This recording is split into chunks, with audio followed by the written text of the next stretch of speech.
Bonjour à toutes et à tous, et bienvenue sur Psychocouple TV.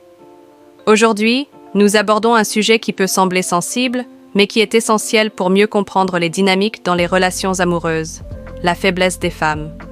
Attention, ici, il ne s'agit pas de critiquer ou de stigmatiser, mais de comprendre ces vulnérabilités naturelles, souvent liées à la biologie, aux émotions ou à des pressions sociales, et comment elles peuvent influencer les relations. Partie 1. Qu'entend-on par faiblesse? Premièrement, il faut définir ce que nous entendons par faiblesse. En réalité, le mot à lui seul peut être trompeur. Beaucoup considèrent la sensibilité émotionnelle ou la tendance à l'empathie comme des faiblesses, alors qu'elles sont aussi des forces dans les relations. Il y a aussi des aspects sociétaux. Les femmes, à cause des attentes culturelles, peuvent se sentir plus vulnérables face à certains jugements ou comportements. Ces faiblesses perçues ne sont pas des défauts, mais elles méritent d'être explorées pour mieux comprendre leurs impacts. Partie 3. Transformer ces faiblesses en force. Reconnaître et accepter. La première étape consiste à reconnaître ces faiblesses sans honte. Une fois acceptées, elles peuvent être transformées en points de croissance personnelle. Renforcer la communication. Les femmes peuvent exprimer leurs besoins et leurs limites clairement. Cela leur permet d'éviter de se retrouver dans des situations où elles se sentent exploitées ou ignorées. S'appuyer sur le stoïcisme. Les principes stoïciens, comme se concentrer sur ce qui est sous son contrôle, peuvent être un excellent outil pour surmonter les moments de doute ou de vulnérabilité. Prendre soin de soi. Cela inclut d'éviter les relations toxiques, de cultiver une indépendance financière et émotionnelle et de renforcer son estime de soi. Partie 2. Les dimensions de la faiblesse.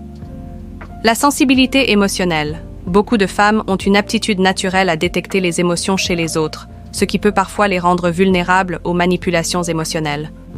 Les critiques ou conflits peuvent aussi avoir un impact plus profond. La peur du rejet.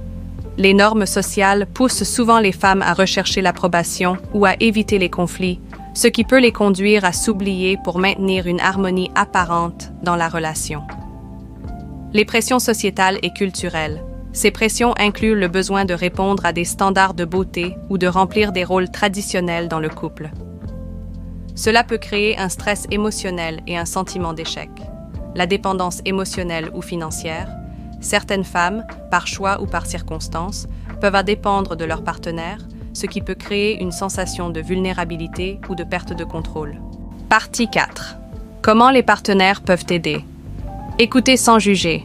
Les partenaires doivent offrir un espace sécurisant pour permettre aux femmes d'exprimer leurs craintes et leurs besoins. Encourager l'égalité dans le couple. Cela signifie partager les responsabilités émotionnelles et financières et valoriser les contributions de chacun. Valoriser la vulnérabilité. Plutôt que de voir la sensibilité comme une faiblesse, la percevoir comme une force qui enrichit la relation. Pour conclure, il est essentiel de voir les faiblesses, que ce soit chez les femmes ou chez les hommes, comme des opportunités de compréhension mutuelle et de croissance.